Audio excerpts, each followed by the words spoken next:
Hello everyone, আশা করি সবাই ভালো আছেন। আমিও ভালো আছি। তো আবার আসলাম আপনাদের মাঝে আরেকটি ভিডিও নিয়ে।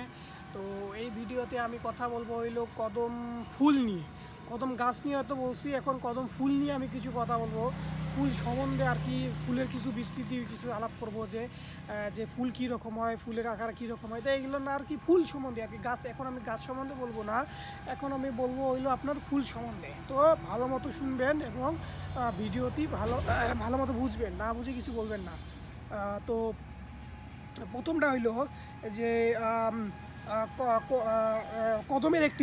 কদমের একটি পূর্ণ মঞ্জুরিকে সাধারণত একটি ফুল বলেই মনে করি আমরা। যে কদমের ফুল একটা মঞ্জুরি, পূর্ণ মঞ্জুরিকে আমরা ওটাকে বলি হলো কদম ফুল, মানে আমরা আখ্যা দিয়েছি হলো এটা কদম ফুল নামে। হ্যাঁ, তো কদম ফুল নামে আমরা বলে দিই। কিন্তু কদম ফুল দেখতে বলের মতো গোল, ফুলটা হবে বলের মতো গোল, মাংসেশ্বল পুষ্পাধারে অসহ্র সরু সরু ফুলের বিকীর্ণ বিন্যাস। ওই গোলের মধ্যেই অসহ্র মানে অনেক শত শত আর কি, শত শত আর কি, আর যে পাতা উঠবে, মানে বলা যায় এটা পুষ্পা উঠবে, ফুলের ওগুলো নাকি ওইটা। তো পূর্ণ প্রফুস্তিত মঞ্জুরির রং সাদা হলুদে মেশানো হলেও হলুদ সাদার আধিক্য প্রচণ্ড। মানে হইলো আপনার যে বলটা থাকবে ওইটা হলো হবে সম্পূর্ণ হলুদ, আর পাকা একদম আর কি বড় ফুল।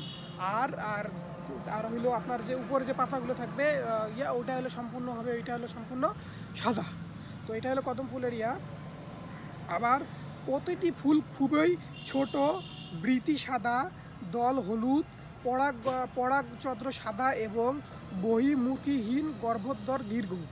ফল মাংসাশর, টক এবং বাদুর ও কাঠবিলারির প্রিয় খাদ্য। ওরাই বীজ ছড়ানোর বাহন। এই কদম ফুলটা যেটা, সেটা তো মানুষ খেতে পারে না, তো অন্যান্য কোনো কাজে দেয় না। তো এই যেটা কদম ফুলের ফলটা যেটা বলা হয়, ওটা খায় বেশিরভাগ হলো বাদুর আর কাঠবিলারি। তো বাদুর আর কাঠবিলারির প্রিয় খাবার হইলো আপনার তোমার কদম। তো এই যে কদম ফুলটা আছে, তো এইটা সবচেয়ে বেশি প্রিয় খাদ্য হইলো, এটা হইলো কদম ফুলটা হইলো আপনার কাঠবিলার হইলো বাদুর আর কাঠবিলারি এটা সবচেয়ে বেশি খেয়ে থাকে। এবং বাদুর দেখবেন রাতে দেখবেন কদম ফুল খেয়ে নিচে ফেল দিছে, তো দেখবেন ওইখানে খাওয়ার চিহ্ন আছে। এবং কাঠবিলারি তো বেশি দেখবেন বাসা বাঁধা হইলো কদম ফুলেই আর কি বাসা বাঁধে। তাদের প্রিয় খাবার হইলো এই কদম যে কদমের ফুলটা থাকে, এই ফুলটা তাদের, এটা হলো তাদের প্রিয় খাবার।